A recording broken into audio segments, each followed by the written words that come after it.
Welcome back to Leaders Live. Charlie Stevens, your host. I am back in Midtown Manhattan. Excited to be here.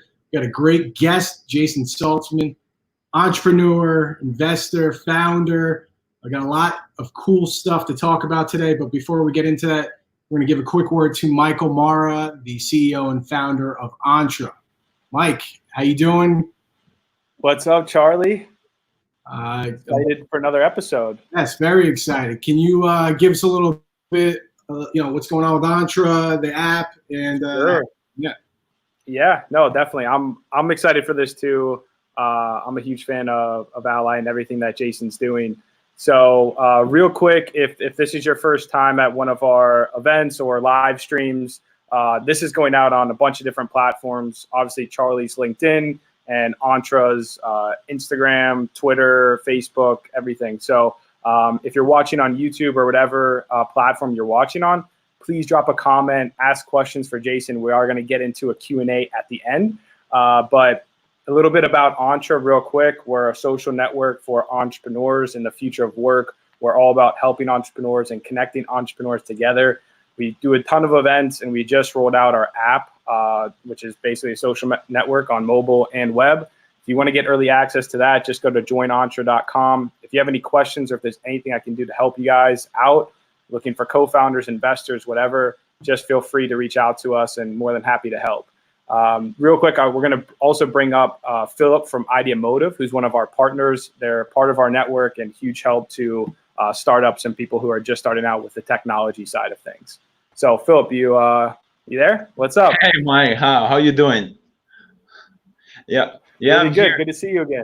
Yeah, good to see you too. I love being your guest. I love your events. Love what you guys are pulling off here.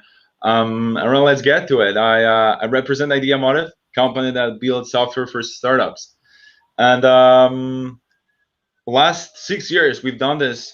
We built software for startups for over 60 clients now, and we have plenty of great clients from the U.S. as VU Universe from Brooklyn. And every time we start working with them, very soon we become their unique provider and then resign from everybody else. And I believe this is for two reasons. One, is I'm calling you from Poland, and what you can see behind my back. And I believe our engineers are no different than those from American universities, but they're twice as cheap. And this might be a huge value for you. And the second one, most importantly, we've done this process so many times, 50, 60 times we've done this process. So we realize what makes some of our clients so successful, and some of them, they just aren't successful, and we learn from their mistakes and advise our clients to behave differently. So if you have an idea of founding a startup, or just have some software needs, don't hesitate and click the button. Should be somewhere here in the chat, and schedule a call with me, because I heard this before. Just the accumulated knowledge of building startups for last years might be a value for you too. So don't hesitate, make this step. This might be most important conversation in your business life, maybe, or just the first step that makes a hell of a difference. So enjoy the rest of the show. Don't hesitate to schedule a call with me, and enjoy Mike's event. Thanks, Philip. Yeah, I'm gonna drop the link to book a call with Philip. I think we usually do like the first 5 people sign up get some credit, like $500 towards their software and app development with Idea Motive. So definitely take advantage of that. And that pretty much does it, guys. I'm gonna be here in the chat and in the comments, ask questions for Jason. Without further ado, let's jump right into this. I'm super pumped to get things started, and I know Charlie is the best man for the job to host this. So I'll take it back over to you. Thanks, guys. Right, yeah, definitely ask some questions. Definitely put your LinkedIn link in the post, in the comments, and start connecting with everybody. And definitely ask some questions for Jason. We got a great guest. Jason, welcome to the show. Thank you so much for having me, Charlie. Happy to be here. Absolutely. We're going to have some fun today. So we're going to talk a little bit about Ally, what's going on with Ally Ventures. And before we get into that, let's give a little context what you've been doing before that. I mean, you started that in 2012, but can you give us a little context? I mean, it seems like you're kind of entrepreneur by heart. Where did this all start, and how did we get here? By mistake. Don't do it.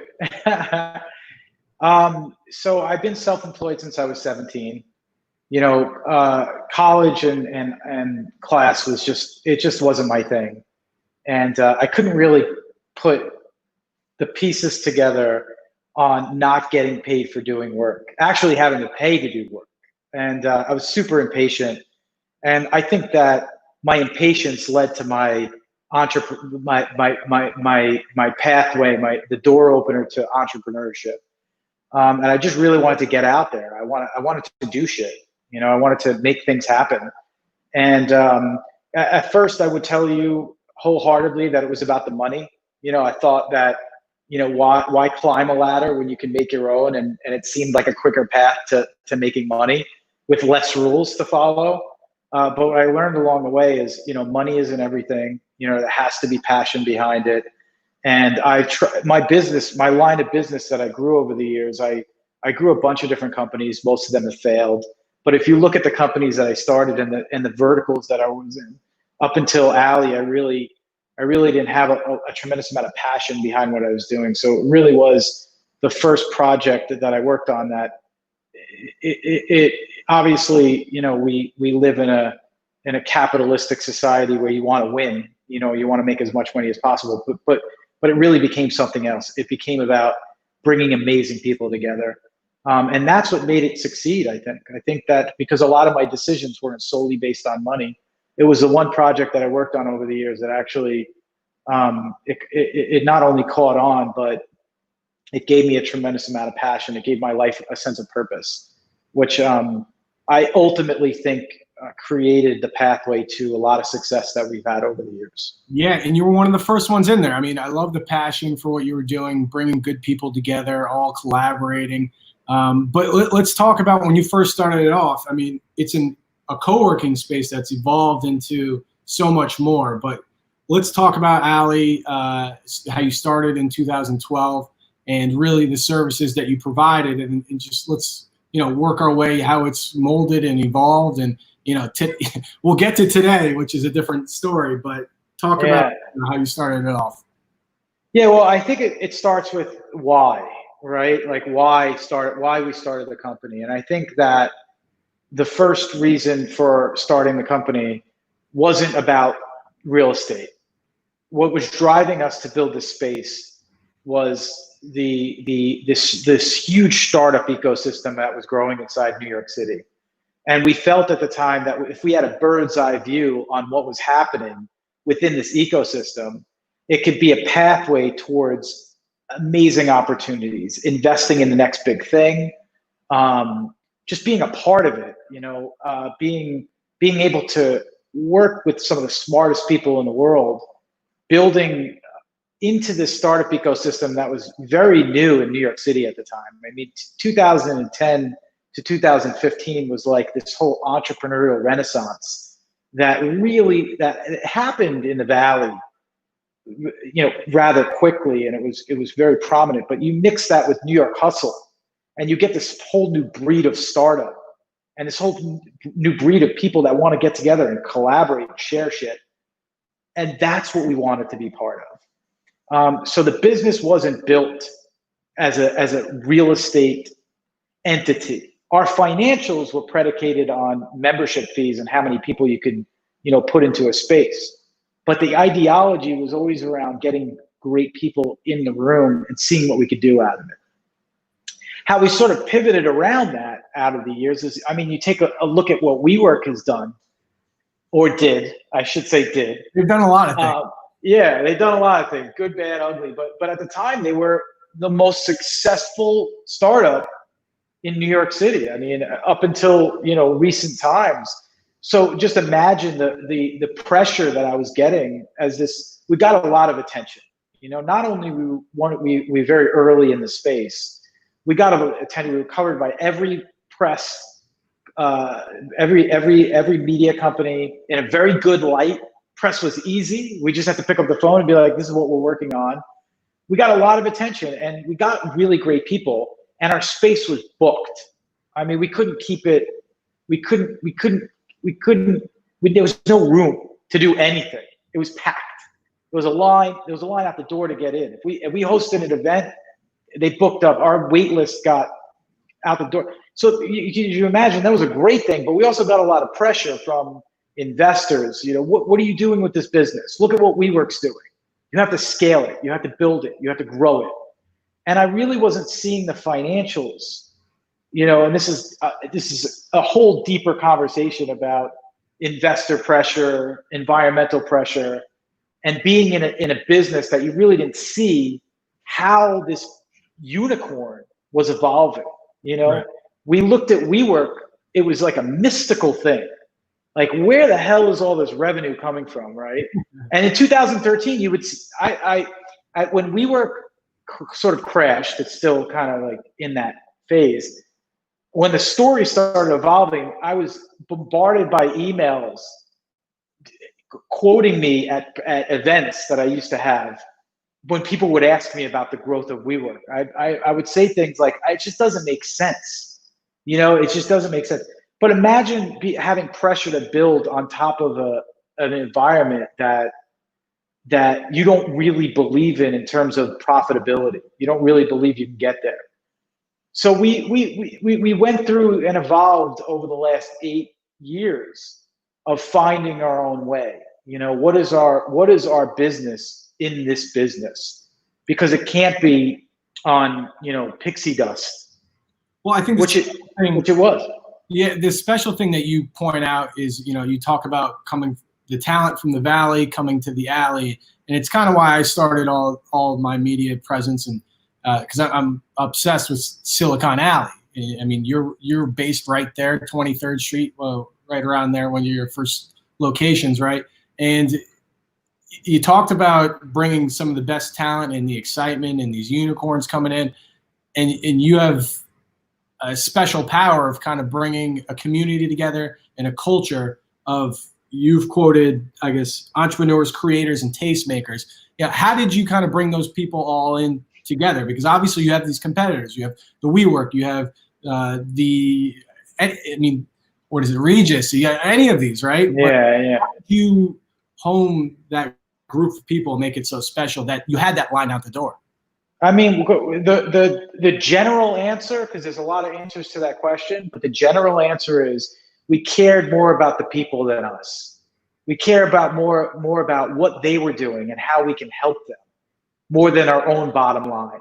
Mm-hmm. When you put your company first, people in this environment, as a product, as a business, people are going to be very receptive towards that. When you put people first and your product speaks to that, and your core mission and your statement on why you're doing this, and with full transparency, and that it's authentic, people are going to know it. And we've always been about creating opportunity for people. It's never been about real estate. It's a brand thing. It's how you deal. It's not just branding. I think people that really don't have a good sense of marketing and branding tend to simplify it. They say things like, oh, just put a logo means a lot. It's not about a logo. It's about your core values and how your business is representing those core values. And it's how you're explaining those core values. How is your product or service going to make my life better? And if you put that first, you have a better chance of success. And I think in a crowded space, you have to do things like that to succeed. And it has to be authentic. That's why it can't just be about the money. Right. If you're providing value, money will come. That's the thing that a lot of people don't understand about building a startup. You're thinking about the outcome, right? But you really should be thinking about what the outcome is for the people that you want to bring inside your product. Sure. And that's not just, your clients. That's your team, your investors, everybody around you.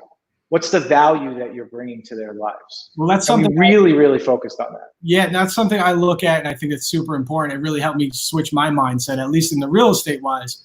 I'm an office leasing broker, not sexy at all, but you know what? If I could help my clients or you or anybody else potentially gain more business, more traction by making introductions, that's more exciting, a lot more fun and authentic, as you said. So it's a better authentic ride to kind of go along and build together, as opposed to just off transactions. Yeah, I think there's a false for people that are just starting out. I feel like as I mentor both students and early stage entrepreneurs just getting into the game, you know, there's this mindset of I had to change the world. My product or service has to cure cancer, cure COVID, right? But in reality, you just have to become really friggin' good at it. And you have to provide a ton of value to the people that you're serving. It doesn't matter if you sell cancer drugs or pencils. You know, if you're providing value, people are going to be receptive towards that. Mentorship. You're a mentor at Techstars accelerator program. We always like to talk about mentorship. I want to hear your thoughts more on being a mentor and also kind of looking for the right mentor. You know, what's the right way to go about it? Yeah, well, I think that like anything else, if you're looking for mentors, I think what you look for, first you have to strategize, right? Like, who do you want as a mentor and why? And it has to be authentic to both you and what you're trying to do and what you could do for that mentor, right? Like, why would the mentor want to do, why would they be giving up their time for you, right? What would be the value, right? If it's mission focused, then you have to find out what drives that mentor's heart. Like, why are they helping you? What's the purpose for them? If it's a financial gain, then you have to look at what that relationship will look like financially. I tend to not really agree with the mentors that are out there that charge for their mentorship. I think it's too early. I think you really should, unless it's a full-on like consulting agreement and you're part of their team. But a true mentor has a give first attitude, and they want whatever's right for the company, and they want whatever's right for you personally as a founder. And you really have to look for those people. Those are special people. Most of those people coincide with the mission-driven type of mentorship. Like, what is your product or service offering the world, right? And if it's impactful enough, you know, you will attract the right mentors, right? But there has to be it's a true value exchange, right? Just like anything else. What's the value you're creating them, and what's the value they're creating you, and being fully transparent with that process. You know, I hate when people come to me and they're like, "Hey, we love you as a mentor," and that not be authentic with the message, right? Like sort of backdooring. Like, okay, come on. You know, we have no time, right? Anybody that's worth a damn that you want as a mentor does not have time for you, right? It's just a reality, right? So be real. And if it's a right fit, it'll work itself out. Sometimes the people that you're going after, they have time to help, but you have to find the piece of what value they're going to get out of it. You have to think of them first. Yeah. That's solid. I like that. It's a nice little gem dropping already. Finding a mentor, you're probably going to need to do some sort of networking. You've hosted, you know, probably millions of networking events at your Alley and other places. How do you look at networking, whether it be social networking on, you know, LinkedIn or Twitter or whatever it may be, or just, you know, do you have tips for networking for you that's worked for you and you could share with the community? Yeah, I think that if you're going to put together a networking event, right, which is different than finding out what events to go to, then it has to be very methodical. I think, and what I mean by methodical is you have to get the right people in the room to want to be with each other. And I think the way to focus is really focus on the experience part, right? As a host, like what is going to be, there's millions of events, right? Whether physical or now virtual, there's millions of events that are happening every single day. What's different about the event that you're hosting? What value do I get out as a participant by attending your event? Hopefully this event that we're having right now, Charlie, which you've had several amazing ones and you've had amazing guests and I'm honored to be one, provide some value for people. And this information you could walk away with and be like, you know, I didn't think about it like that. Like, let me do shit like that. You know, what can you do that's like that for your target audience, right? That's as a host. As an attendee, that's what you should be looking for. You should reverse engineer that and look for the value that it's creating for you. Who's going to be there and what seemingly looks like the opportunity to be there. I will tell you this, you know, time is your most valuable investment that you'll ever give anybody. 5 minutes, an hour, 2 hours. So it behooves you to find out what your goals are in life and to see that these opportunities match up with your goals as properly as possible. And I tend to think the more experiential types, the more creative ways of looking at how people are bringing people together, those are the type of events you actually want to go to. So is it interesting? Do you feel like it's not only going to interest you, but it's going to interest other people? And then draw that line of attraction towards that event, go to that event, see what happens at that event. And I guarantee you, in a month, a year, whatever time it takes, it's going to change your life. I love that. That's really good stuff. Let's talk about Alley Ventures, your general partner there. What are you focusing on? And, early stage, is it more angel? But I mean, investing in impact-based initiatives. Give us a little bit more what you're doing right now. So this is something I'm really excited about because we've always wanted to do this, and we've always angel networked investments throughout our tenure at Alley, throughout my tenure at Alley. But now we hired I was always looking for an amazing CEO to run Alley. I think it's an empowering thing to do, to fire yourself from your own company as a CEO. And you reach a certain point where you know that you're probably not the best person to run things from now on. I think it's a very good skill set to learn over the years, to be able to identify when to do stuff like that, when to fire you from different positions.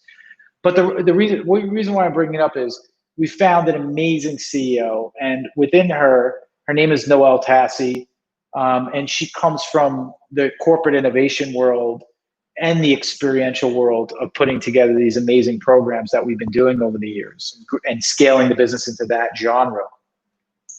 I was able to free time and focus on what I really cared about. And over the years, I really wanted to go in and dive into investing in different ideas, products and services that do make an impact, a positive impact, but mostly for communities, like driving people together. What can make it better for a specific group of people that need our help in today's time? Most recently, we made several investments into a university, actually, and doing programming for a university. And right now we're in the middle of a project that we're working on with one of the largest universities, one of the largest public universities that's extremely diverse, that really needs our help, not only from a capital perspective, but from a human capital perspective. But that alone, as an investment, not only helps that one company that needs investment, it helps several organizations at a time. And that's the type of investment that we're looking to make, where it doesn't just affect one company, or one person, it affects several companies or several people that are part of a bigger network, a bigger community. And the university is just one example of the investments that we're making. And now that my time is focused on making these type of investments, it actually drives value to the core business too. Yeah. So that's why it's not just a ABC venture company. Sure. It drives value back to the business because generally speaking, the investments that we're making need the products and services that Alley offers, and we can provide those services as an investment, as additional to capital. Mm-hmm. As we make them. So it's not just about money. It's what resources we can put into these organizations that we've accumulated over the years that can help them grow, whether it be office space, which isn't really a need right now, whether it be services that we offer, whether it be amplification of getting your name out there, whether it be hosting digital events for you, or introducing you for one of our partners, which happens to be some of the largest companies in the world. How do we make that opportunity happen that you wouldn't normally have that opportunity? How do we provide that opportunity for the right individuals and organizations? And that's what Alley Ventures is focused on right now. How are you qualifying these startups or these investments or these community type tech, communicative areas? Like, how do you look at the investment? And, again, we have a lot of startup founders in this community, and they want to know how to best present themselves and what investors are looking for. Yeah, so there's two parts to ventures, right? We have a syndicate fund that we bring deals through, and it's a group of investors that look at every vertical, and it's not just about the capital that we're putting in. That's a part of it. So we do write checks, but on top of that, it's what other value can we add to the table. So what we really look at is is our involvement going to help you grow? Not just a check. Past the check, are we linking you up with the right opportunities that probably wouldn't happen on its own? For instance, one of our major partners and one of our own investors is Verizon. And Verizon has a thirst to meet the latest and greatest technology companies that are out there that are, for example, building their technology products on top of 5G. So in this example, we went out and built the first 5G lab in New York City, and we scaled 5G labs across the country with Verizon. And we managed the community aspect, which drives very interesting startups for the 5G team to link up with these individuals and to potentially invest not only just capital, but to get access to the technology that isn't available to the public yet, like a 5G node that's active 2 years ago. So things like that are very much on our radar. So I would say that for us, we do have a normal syndicate fund. There has to be other value that we could bring to the table, but we're always open. Email me and share with me what you're doing, because chances are, even if we can't write a check, there's somebody that we can introduce you to that might be interested in your product or service, or we can provide some type of advice on top of it. So let's stick with that then. I mean, we always like to talk about partnerships. Got your dog there? Yeah, my dog and my fiance. Good looking dog, though. The partnership aspect of it, tell me, you kind of broken down, putting things together, but what makes a good partnership? I mean, you obviously got a great partner in Verizon, one of the best. I can't imagine a better one for what you're trying to do. But you're also talking about, linking up with other startups so that you can partner with the community. So what is your thoughts on partnership and how to look for the right partner? Again, Charlie, it's an awesome question. I just think that you really have to focus on value exchange. If it's one thing you can absolutely think about off the top of your head when you're building a company is everything that you need. What do I need? What do I need? It would be great to partner with the largest company in the world. Let's say you're a bowling ball startup. It would be great to partner with the largest manufacturer of bowling balls. Like, obviously, so if you have tunnel vision and you're just focused on what they can do for you, it's never going to happen. It has to be flipped. You have to focus on what you can do for them, right? There has to be a target. So you have to clearly understand what you want to get out of the partnership, but it has to be a value exchange. There's a triple bottom line here. What's the win for our business? What's the win for their business? And out of our partnership, who else benefits from it? Triple bottom line. We're going to cut that piece and share that on social. I like that a lot. All right, so let me ask you this then. For Verizon, I can't imagine Verizon was your number one target. You reached out to them and said, Jason, you're a great guy. You seem really cool. We want to be your partner. I mean, how did you get that partnership? And, what was the process of looking for that partner originally? So it was an evolution. We really grew together. We've always looked at it. There's several departments that I dealt with within Verizon to get to where we're at today, to get to where it was a trial and error. But the one thing that we did properly is we were very transparent with each other. It started out as a real estate play, like most investors came to us in the past. And actually, we turned down the idea of working with them. It was very early on, and it just wasn't the right fit, for many different reasons. But and that's also a lesson to learn. It's like sort of like you want to do business with one of the largest companies in the world, but if it's not the right time for you, you have to be real about that. And we were very upfront and transparent with each other. Verizon is a wonderful partner because we've been able to be very transparent with each other and grow over the years. And what they have done, what they did is they've evolved with us along the way. So I would say that for us, what started as a real estate idea evolved into how we can bring the demographic to you in a way where not only is it going to benefit you by giving you access to the demographic, but how does that demographic, how do they get value out of it? And once we agreed that there needs to be a value exchange that goes into the community, it grew. I mean, and it grew fast. So we went from real estate to technology to 5G to really smart, interesting people that got in the room and said, you know what? We don't just want to be a telephone company. We don't want to be a telecom company. We want to be a tech company that's enabled to help people. And who better to help than small businesses? Because small businesses are the lifeline of our economy.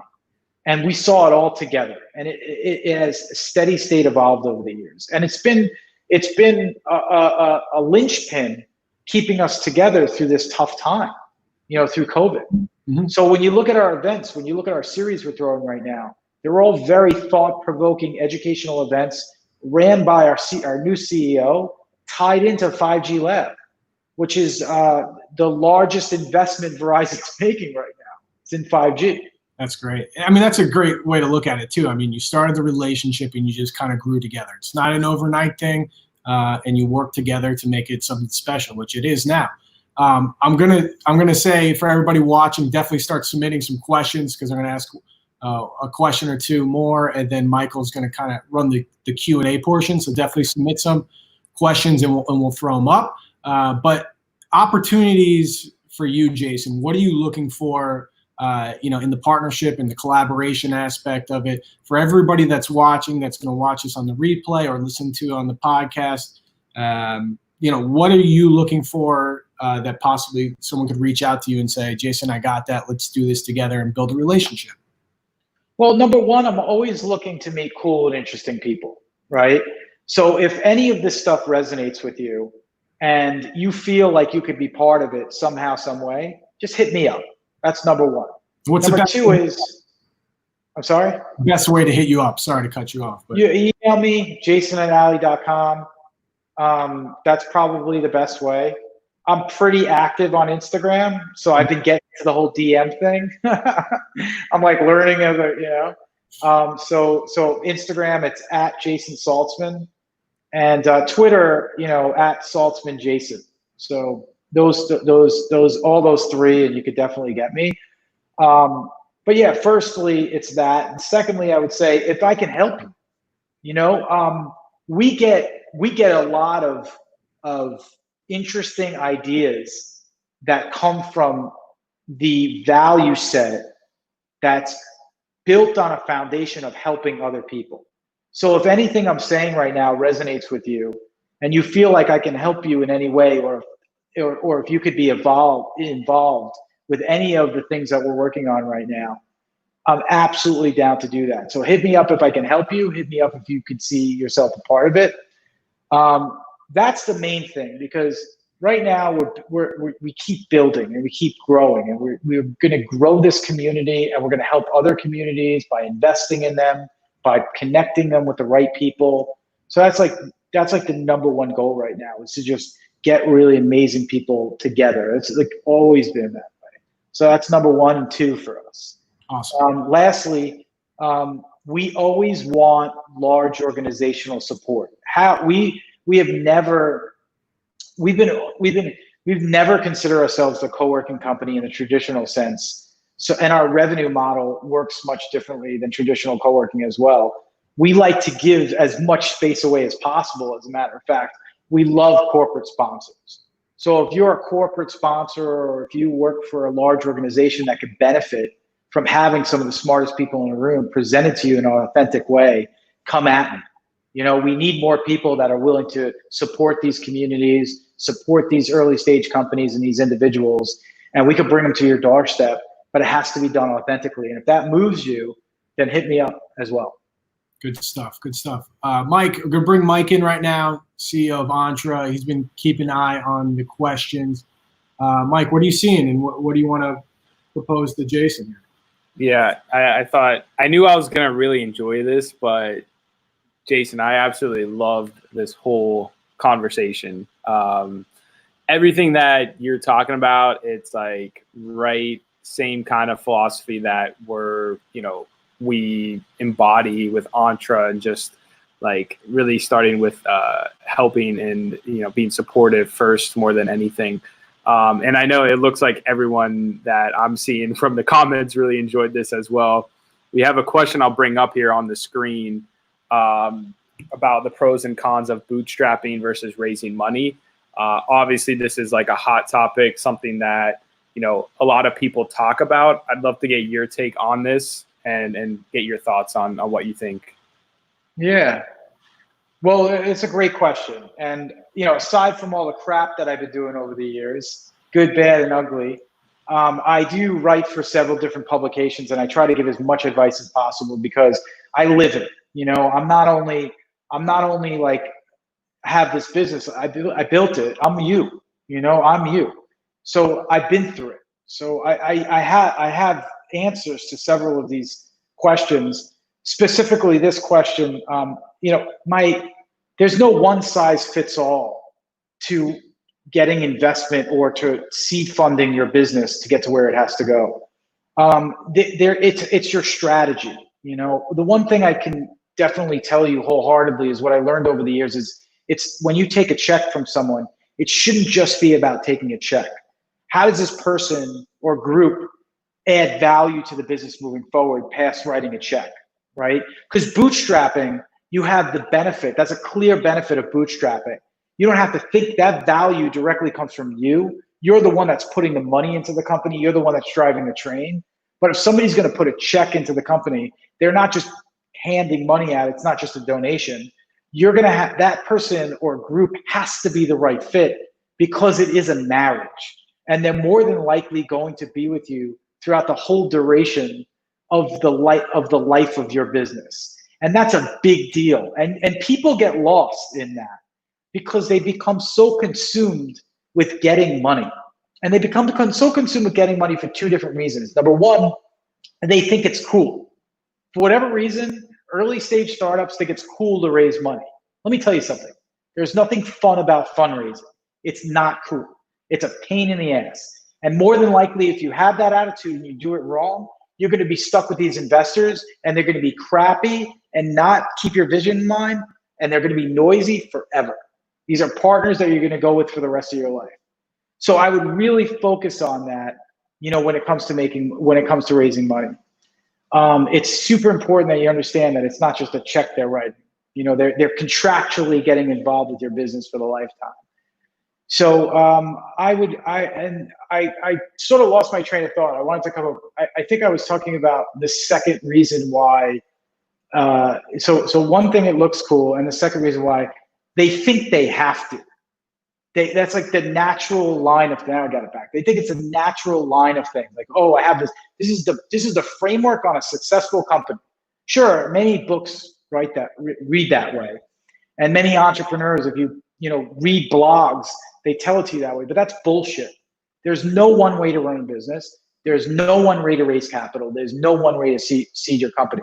It has to be what's right for you. Bootstrapping might be right for you if you're looking at the overall strategy, and raising money won't be right for you. But don't raise money because you think it's cool, and don't raise money because you think you just have to do that. It's not the right way of thinking about it.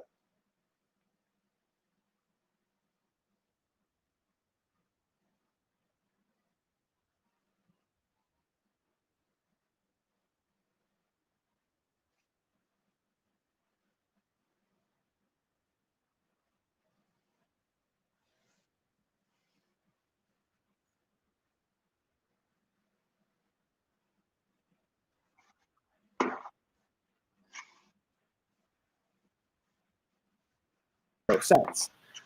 As an entrepreneur, you should be focused on making your own revenue and raising money from your customers or clients or whatever.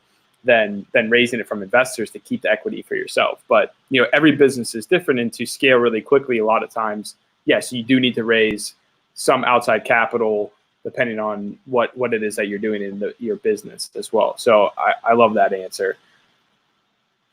Yeah, I feel, there's no one size fits all. And you're right. I mean, it might seem like it's cool, but it's not. And it becomes a full-time job. So I wouldn't just prepare my whole stake on it, And you know what's cool? You're right. You know what? Making money's cool. Profit's cool. Most of the companies that you hear about, the unicorns, they to become a unicorn, you're burning through $1 billion to find out later on if you're making money. Man, yeah, that's and listen, I'm not Peter Thiel. Most of you probably don't even know who I am, right? But we make money, right? So my general rule of thumb is always focus on profits. Don't focus. There has been this misconception on top line revenue being the focus. Just take a look at WeWork for a second. Look at how, yes, of course, the founder made off with a ton of capital, everybody involved, but you think WeWork is going to be around in 5 years? You think WeWork's going to be around in a year? Maybe a version of it. I don't know. But they focused on top line revenue. Investors got completely blindsided by this abnormal growth. But the practicalities of the businesses didn't add up. Focus on practical business decisions and making profit. I might be wrong, but that's the school I went to. Yeah. There's a lot of different ways of doing it, like you said, too. But I think it's important that people understand that concept, though, that they don't have to do it, and it's not the only way. So I love that. We got another one here from AJ. This kind of goes back to when you're talking about paying it forward and that attitude. I think what they're getting at here is, like, what other qualities do you look for in people that either you're working with, partners, or people that you're hiring and whatnot, other than just like that attitude? Is there any other qualities that you're looking for in people that you want to work with? I think the best business relationship has happened when I stopped making upfront assumptions and we started working together and seeing how we can execute a vision as a partner, or as a do we agree that this is what we want to get out of it? And I think that you have to be vulnerable and you have to be willing to share your biggest fears and your life goals. And it really goes that deep. Authenticity is something that you cannot fake. It's like by nature of the word, right? And the best things happen to us in life. I'm a firm believer in the best things that happen when we let our guard down and we truly become ourselves and we talk about what we want to get out of it, both from a personal life and ultimately our business goals. And if you do that, amazing things happen. And I think that once you decide that this is the vision of what you want to happen, and you clearly could put together the pieces on how, if you like this vision, on how much better it would be if we did it together. And that's not only a partner, that's a client relationship. How is the world going to be better with me using your product? What's it going to do for me? How am I giving back? But also your investors. What's the world look like with us doing it together? That's the story that makes sense for future growth. So I think that what I look for is trust, loyalty, vulnerability. I look for stoicism. I look for the general characters of things that you feel are a solid foundation for you to be yourself. And I think that if you look for those things, in my experience, the more I lean into that world, the better the outcomes are. Amazing. You're hitting all the chords with the same stuff that I look for in people, and I think it's important to understand those qualities, before, like, as you're starting or before you build, so you don't get caught in the trap of working with people or hiring people that don't fit the qualities. And I'm sure you live and you learn, and I'm sure you've hired people and worked with people that didn't work out. And, you know, it's one of those things as you grow as a founder, you learn better. But I think that's amazing. That does it for the Q&A. I'll toss it back over to Charlie. Jason, thank you so much for being a part of this. And I'd love to stay connected and definitely figure out a way to work together with Entre and Ali, you know, in the future. Cool. It's my pleasure. Thanks, Mike. Jason, appreciate your time. We're going to leave off with one last question, which we ask everybody is pretty much your words to live by, personal mantra or ethos on how, you know, you get through the day and kind of push forward. You know, I think especially now that we're facing such unbelievably unprecedented hardships, I think we have to focus on other people. I know it sounds crazy, but the minute I pick up the phone and call somebody that needs help is the minute my problems go away. So I would test you as a human to help others. And I know that doesn't sound like business, but it truly is. And I think that once you start living like that, as I've lived, magical things will happen. It's not without its own pressures. But I think that's going to not only get you through this, but it's going to get those around you through this. And that's going to empower you. And you're going to be an amazing leader if you think about it like that. I love that. I really appreciate your time. This has been great. Do you want to leave off with any websites or anything like that where people can find you? I think we've had ali.com up there, but anything else you want to leave off with before we sign off? No, follow me on Instagram. I love followers on Instagram. I follow my journey.